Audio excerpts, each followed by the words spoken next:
Get Castro's. During the Cold War, this was way more than just a slogan. It was an obsession. It drove one of the weirdest, longest-running covert campaigns in U.S. history. For years, the CIA was locked in this secret war against Fidel Castro. And some of the plots they came up with, well, they're stranger than anything you'd find in a spy novel. And it all kicked off with one simple question. Right? That's the question that was bouncing around the CIA, the White House, everywhere. But the answers they cooked up had nothing to do with diplomacy or military invasions. No, their answers were all about, well, let's just say they got really creative. I mean, just look at this stuff. Exploding cigars, spraying a TV studio with LSD, poison milkshakes. And, if all that fails, why not just team up with the mob? This isn't a movie script. These were real plans, on the books, to take down the leader of Cuba.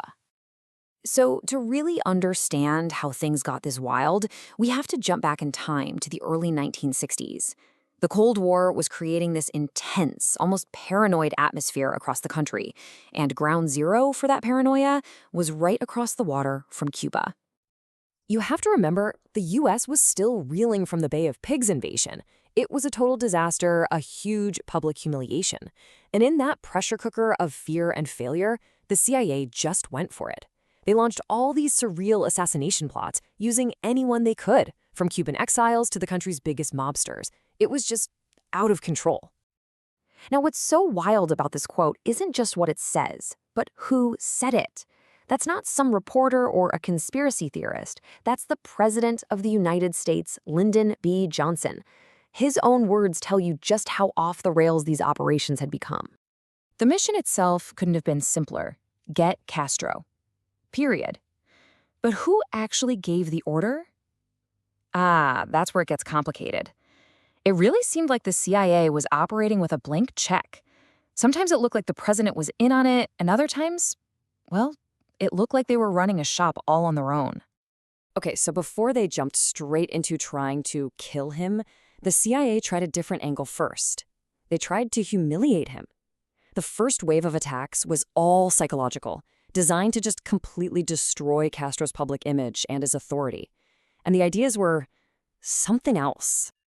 You can't make this up. One of the very first plans targeted Castro's iconic beard. The idea was to dust the inside of his shoes with thallium salts, which is a powerful hair removal poison.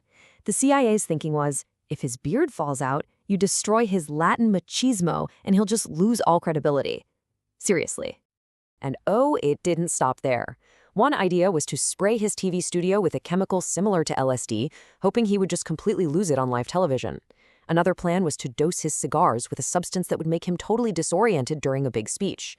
But my personal favorite has to be the plan to stage a fake second coming of Christ.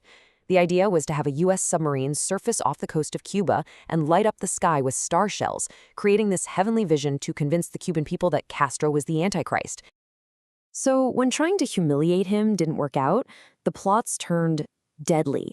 The CIA's tech division went into full mad scientist mode, creating all these gadgets and poisons that seemed straight out of a James Bond movie, except their success rate was a little more Three Stooges. This is probably the most famous plot of them all. A box of Castro's favorite cigars, treated with botulinum toxin, a poison so deadly that just one puff would kill him instantly. The plan was to get them to him while he was visiting the UN, but for reasons we still don't really know, the plan was just called off. It just went up in smoke, so to speak. But the deadly brainstorming just kept going, and it kept getting weirder. They knew Castro loved scuba diving, so the CIA cooked up a plan to give him a wetsuit contaminated with tuberculosis bacteria. If that didn't work, what about a giant exploding conch shell planting right in his favorite diving spot? In the end, both of these super spy plans were just considered too impractical to actually pull off. All right, so after a whole string of failures, the CIA basically decided, you know what? It's time to outsource. And they turned to an organization with a little more, shall we say, hands-on experience in the field of permanent removals, the Mafia. And this was a perfect match, because the mob was furious with Castro. When he took over, he shut down all their casinos and gambling operations in Havana, which, by the way, were making them even more money than Las Vegas. They wanted revenge, and they wanted their business back. So the CIA made the mob an offer they couldn't refuse. They put a bounty on Castro's head, $150,000 for anyone tough enough to get the job done. This was now, officially, a government-sanctioned mob hit. Three of the biggest names in the underworld were brought in on the plan. You had Johnny Roselli, who was the main go-between. He connected the CIA to Sam Giancana, the head of the Chicago mob, and Santos Traficante, who ran all the rackets in Florida and Cuba. Of course, to keep things secret, they all used aliases. Roselli was John Ralston, and Giancana went by Sam Gold. The mob's plan was much more direct. Use their guys inside Cuba's hotels and restaurants to slip poison pills into Castro's food or drink. Simple enough, right? Well, even with the professionals on the job, the plan fell apart. The first try failed because their inside guy got fired. The second attempt failed because Castro just stopped going to the restaurant they were targeting. So this insane partnership between the CIA and the mafia, it leads us to the biggest question in this whole mess. How far up the chain did this go? What did the top brass in the U.S. government, I'm talking Attorney General Robert Kennedy and President John F. Kennedy, what did they actually know? Well, according to testimony from later Senate hearings, Robert Kennedy was mad as hell when he found out the CIA was in bed with the mob, especially since he was supposed to be prosecuting these exact same guys. He apparently read the agency the Riot Act with this pretty stern warning. But here's the kicker. At the very moment RFK was giving that warning, the plot was already happening. And according to the CIA's own lawyers, Kennedy had actually been briefed on the operation more than a year after it started. So he was warning them about something that was already going on right under his nose. And what about President Kennedy? The historical record there is even murkier. On the one hand, you have a senator claiming JFK was horrified by the idea of assassination and felt the CIA was a rogue agency he couldn't control. But then you have other reports suggesting JFK knew all about it and might have even discussed the elimination of Castro with mob boss Sam Giancana through a woman they were both involved with.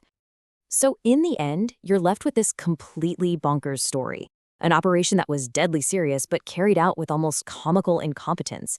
A secret war that raises this huge, unsettling question that we still ask today. In that hidden world of secret ops, who is really in control?